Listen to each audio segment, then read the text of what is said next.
Jangan pernah menunggu sukses untuk memulai, tapi mulailah agar engkau menemukan jalan kesuksesanmu. Assalamualaikum warahmatullahi wabarakatuh. Ahlan wa sahlan di channel Keluarga Bun Ai. Keluarga yang bercita-cita selalu bersama sampai surga. Amin amin ya robbal alamin. Kangen dan kangen, Masya Allah kangen banget Munai sama teman-teman semuanya. Apa kabar? Udah awal bulan lagi ya. Gimana? Masih ada yang di kampung atau udah dengan aktivitas di rumah masing-masing nih? Boleh dong tulis di kolom komentar. Kira-kira kenangan berharga atau yang gak bakal terlupakan pas Idul Fitri itu apa sih? Kalau Bun Ai banyak banget ya mohon maaf, baca berita di Info Depok itu ada suami yang tiba-tiba ketinggalan istrinya karena mungkin istrinya kecil kali ya, jadi nggak berasa. Kalau Bun Ai pribadi jujur Ramadan tahun ini menjadi Ramadan yang paling berbeda dan sangat bagi Bun Ai itu sedih banget ya teman-teman. Karena di Ramadan kali ini Idul Fitri yang kemarin hari pertama itu bertepatan dengan 7 hari meninggalnya mertua Bun Ai. Ini pasti jadi momen yang paling gak bisa Bun Ai lupain ya teman-teman. Masya Allah, tabarakallah. Mudah-mudahan kita semua diberikan kebahagiaan dunia dan akhirat. Amin. Oke, untuk hari ini Bun Ai mau spill nih ya budgeting Idul Fitri yang sebelumnya Bun Ai udah tanya di Instagram dan hampir 100% jawabannya gak apa-apa Bun Ai di spill aja. Nah ini untuk pertama kalinya Bun Ai ngebahas budgeting Bun Ai sendiri dengan angka. Biasanya tuh Bun Ai spill tipis-tipis, tapi kali ini Bun Ai mau ngasih tahu sama teman-teman aja, mudah-mudahan bisa menginspirasi. Tapi kalau dianggap pamer dan ria, teman-teman boleh langsung skip aja videonya. Jujur, Bun Ai berharap apa yang Bun Ai share di hari ini bisa menjadi inspirasi teman-teman dalam menyiapkan budgeting di Ramadan atau di Idul Fitri tahun depan. Karena untuk sampai budget ini pun proses banget ya teman-teman. Ini mohon maaf ya backsoundnya tuh mohon maaf suaranya Agni. Nah jujur aja kalau udah kelamaan vakum dubbing itu pasti deg-degan, pasti belibetnya lebih parah. Ada nggak yang ngerasain kayak Bun Ai? Jadi kalau udah kelamaan dubbing itu biasanya pas mau dubbing lagi kayak belibet, terus kayak ngomong apa lagi ya? Karena jujur Bun Ai kan kalau dubbing itu nggak pakai skrip sama sekali ya, jadi spontan aja. Nah kembali lagi dalam konsep budget Idul Fitri ini, Bun Ai tuh belajar beberapa tahun. Mulai dari tahun pertama misalnya ngandelin THR suami doang. Terus akhirnya kita pelajari, oh ternyata kalau pakai THR pak suami bisa cukup, tapi ada keinginan berbagi kita yang harus di hold lebih banyak. Terus biasanya kan kalau THR itu kita pengen beli A, B, C, D, E ya untuk diri sendiri, untuk anak-anak, entah itu pakaian lebaran atau mungkin kebutuhan sekolah dan sebagainya. Itu ternyata setelah THR datang itu nggak kebeli sama sekali karena itu tadi nggak cukup mengcover kebutuhan Idul Fitri. Nah alhamdulillah dari sekian perjalanan seperti biasa, berbeda dengan sekolah yang belajar dulu baru ujian, tapi kehidupan adalah ujian dulu baru belajar. Nah sama, ketika Bun Ai merasa hal ini, wah ini kayaknya ada yang beda, sehingga kita tuh nggak bisa mengcover seluruh kebutuhan Idul Fitri. Makanya yang paling penting buat diri kita adalah tidak pernah takut atau ragu untuk menentukan budget seingin kita gitu, menghayal dulu aja. Misalnya pengen punya income sekian, nah menghayal aja dulu teman-teman. Setelah hayalan itu muncul, baru kita akan bagi-bagi menjadi rencana-rencana kecil. Misalnya pengen punya income 5 juta. Nah 5 juta ini dari mana aja nih? Misalnya dari mulai berdagang atau mungkin ikut MLM dan sebagainya.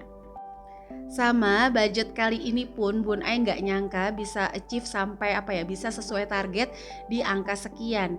Itu karena kalau dipikirin tuh nggak nyampe gitu loh. Kayak dipikirin kayak nggak mungkin bisa ngumpulin sebanyak ini. Tapi qadarullah alhamdulillah sekali lagi kalau niat kita memang baik, insya Allah Allah pasti kasih.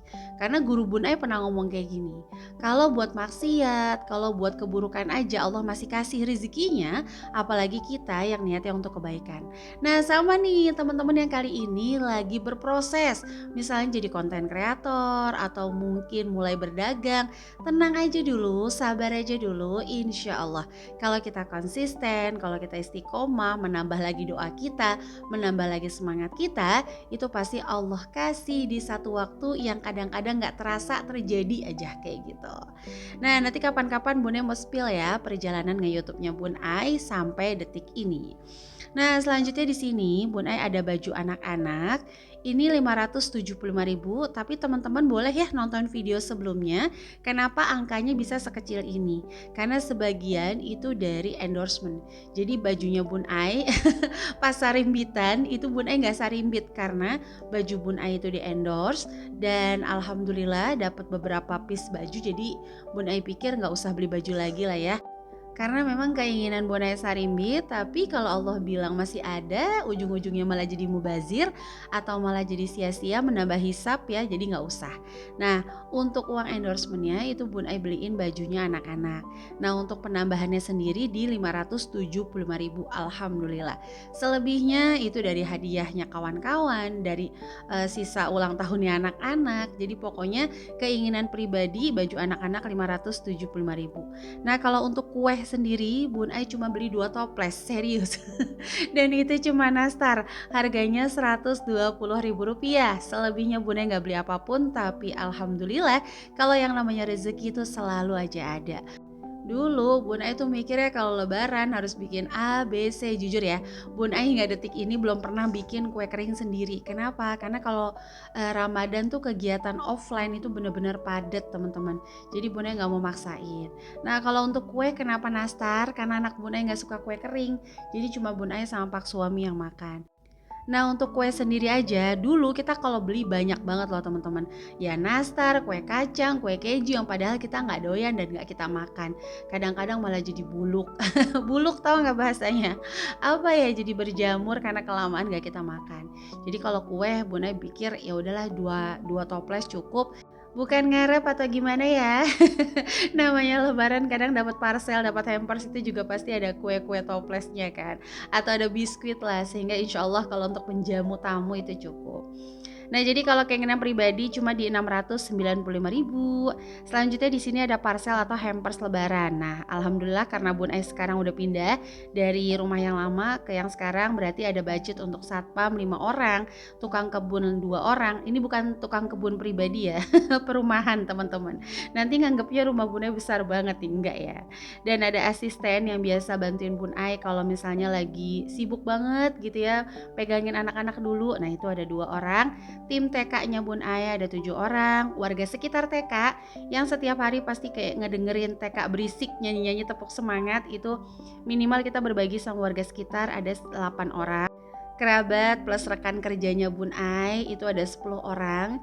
Jadi Bun Ai kan ya mak melar juga alias makelar cabutan, WO cabutan, kadang-kadang apa aja lah Bun Ai lakuin, yang penting masih halal ya teman-teman. Nah ada guru anak-anak nih, tapi ini lebih ke gurunya Bima, itu ada sekitar 6 orang. Jadi totalnya ada 40 hampers lebaran yang Bun Ai bikin dengan budget masing-masing Rp100.000. Jadi totalnya adalah Rp4.000.000. Nah lanjut untuk keinginan berbagi, di sini ada keinginan berbagi untuk anak yatim dan mohon maaf untuk bagian ini Bun Ai hold. Nah hampers lebaran ini Rp1.000.000. Orang tua jadi Bun Ai sempet ya sharing sama teman-teman bikin snack yang isinya ada amplop 5.000, snacknya 5.000 itu 1 juta Bun Ai bawa ke mama karena mama pasti nggak mau kalau dikasih uang.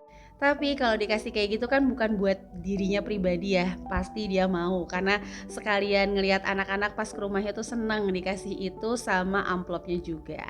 Nah kalau untuk mertua ini Rp800.000, nginep ya di Karawang karena Bun Ai kemarin juga kedukaan jadi nginepnya 4 hari gitu. Bun Ai ngambil kayak losmen ya, bukan hotel sih, kayak losmen gitu, guest house lah bahasanya dia. Itu Rp1.200.000 selama 4 harian, tapi 2 hari after Idul Fitri, 2 hari sebelumnya pas banget mertua Bun Ai meninggal. Nah untuk ongkos 400.000, masak plus kue-kue pas hari H itu Rp200.000, takjil Ramadan itu 2 juta selama pesantren kilat. Alhamdulillah ini donatur juga banyak banget, jadi sehari itu Bun Ai memang targetin untuk takjil sekitar 200 sampai 250.000. Nah jujur Bun Ai cuma nyiapin 2 juta, tapi alhamdulillah sampai ke 25 hari. Alhamdulillah, barakallah. Ini mohon maaf banget ya, Bunda itu udah Bingnya sambil kayak deg-degan, kayak gemeter karena kebetulan kemarin Bunda sempat ngedrop ya teman-teman. Itu panas sampai nggak kedetek, jadi temperaturnya nggak kedetek. Saking panasnya. Jadi ini masih ada efek-efeknya. Mudah-mudahan apa yang Bunda sampaikan ke teman-teman tetap tersampaikan dengan baik. Nah, seperti biasa, bagaikan sayur tanpa garam ya. Kalau THR tanpa amplop-amplop ya buat ponakan-ponakan itu kayaknya ada yang kurang. Meskipun sih nggak diminta, cuma lirikan ya ponakan itu sudah menandakan semuanya. Tapi nggak apa-apa, sesekali sekalian juga mengapresiasi mereka bisa beribadah di bulan suci Ramadan, tetap beraktivitas, tetap berpuasa. Nah, ini adalah apresiasi kecil kita untuk menambah kemeriahan Idul Fitri sehingga mereka happy banget pas Idul Fitri. Nah, di sini untuk THR ponakan yang udah besar-besar itu 100.000, ada 10 orang sekitar 1 juta. THR ponakan yang sedang yang usianya middle biasanya tuh SMP gitu ya teman-teman, itu ada 6 orang, masing-masing 75.000 jadi 450.000 rupiah. Nah selanjutnya adalah THR random, jadi ponakan yang jauh-jauh. Selain Bun Ai ngasih hampers lebaran yang isinya kemarin udah Bun Ai spill ya, celengan, body lotion, note gitu ya, itu Bun Ai kasih 20.000 rupiah, ada sekitar 50 orang sekitar 1 juta. Nah THR sesepuh itu 1 juta rupiah, THR mohon maaf biaya after lebaran, jadi baik jalan-jalan plus jajan karena habis lebaran kan anak-anak nggak langsung masuk sekolah. Keinginan kita membawa mereka berlibur juga pasti ada ya, jadi Bunda siapkan 1 juta rupiah. Nah untuk dana tak terduganya ini 500.000, zakat fitrah 300.000. Dana tak terduga ini random banget, kalau emang kita butuhin untuk lebih ke sedekah lagi juga nggak apa-apa, tapi ini juga mengcover kebutuhan, misalnya contoh lupa bawa sabun, lupa bawa odol atau pas si Bima tuh ya yang sering banget nomor 2 tuh nangis kalau pas silaturahim, ya mau nggak mau kita harus bujuk dia supaya silaturahim tetap nyaman, anak-anak itu nggak terpaksa. Oke, jadi kalau untuk semuanya setelah Bun Ai total, nah itu untuk keinginan pribadinya 695.000, parcel atau hampers lebaran yang 4 juta rupiah, THR amplop itu 5.250.000 dan keinginan berbagi di 6.600.000. Gede banget ya, kelihatannya gede banget. Bunda pribadi bagi Bun Ai loh ya, nggak bilang ini kecil, nih jumlah yang buat Bun Ai itu fantastis. Tapi karena dipersiapkan 11 bulan, Bun Ai bakalan ngasih tahu teman-teman caranya Bun Ai sehingga dalam THR yang butuhnya banyak bener-bener ngambil THR Pak Suami 2 juta rupiah itu nggak lebih teman-teman, sisanya bisa kita saving. Nah gimana caranya? Besok Bun Ai bakal spill di video selanjutnya. Sebelumnya Bun Ai mengucapkan terima kasih untuk yang selalu mendukung channel keluarga Bun Ai. Like, komen positif, subscribe adalah mood booster terbaik bagi Bun Ai. Bagi yang baru bergabung, ayo langsung tekan tombol subscribe dan menyalakan lonceng notifikasi sehingga nggak ketinggalan kalau Bun Ai upload video terbaru. Nah insya Allah di video selanjutnya Bun Ai langsung bikin sinking fund untuk THR Lebaran 2024. Teman-teman yang mau ikutan juga boleh banget nih, kita bikin dari sekarang sekaligus. Bun Ai bakal spill dana 16 juta ini. Kira-kira untuk pos-posnya tuh kayak gimana sih Bun Ai supaya nggak membebani kita sama sekali. Bahkan alhamdulillah THR Pak Suami itu kepake sekitar 2 juta rupiah teman-teman. Selebihnya itu udah disiapkan dari 11 bulan sebelumnya. Nah jadi buat teman-teman jangan pernah ragu bikin dulu anggarannya. Bikin aja sebanyak-banyaknya, misalnya mau berbagi sekian, itu dibikin dulu teman-teman, baru nanti kita atur rencananya. Kalau kita berhayal aja udah takut, gimana mau ngatur rencana? Jadi jangan pernah takut ya untuk nentuin budget kamu di 2024. Nanti insya Allah Bunda juga bakal spill gimana caranya mengatur alam bawah sadar supaya rencana kita bisa menjadi kenyataan. Oke, sampai sini dulu untuk videonya. Terima kasih yang udah nonton dari awal sampai akhir ya. Mohon maaf banget kalau banyak kata-kata yang salah. Sesuai permintaan teman-teman karena video Bunda katanya kurang jelas tulisannya. Yuk di screenshot di akhir video. Kalau udah, sampai jumpa. Wassalamualaikum warahmatullahi wabarakatuh.